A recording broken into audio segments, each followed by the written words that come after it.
Сәлем достар! Әжемнің асханасына қош келдіңіздер. Бүгін бізде менюда балық еті. Ұнаса лайк басып, тіркеліп, комментарий қалдырыңыздар. Алдымен балығымызды тап-таза қылып жуып аламыз. Содан кейін керегінше кесіп тұздаймыз. Содан соң қызып тұрған майда ұнсыз қуырып аламыз.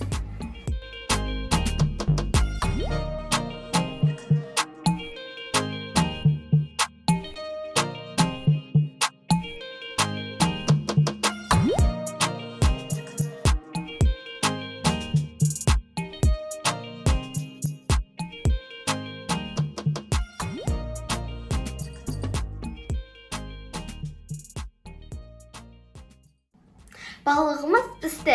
Сәндеп дастарханға қоя берсеңіздер болады. Сіздермен болған мен, Алина. Егер ұнап жатса, онда лайк басып, тіркеліп, комментарий қалдырыңыздар. Сау саламатта болыңыздар.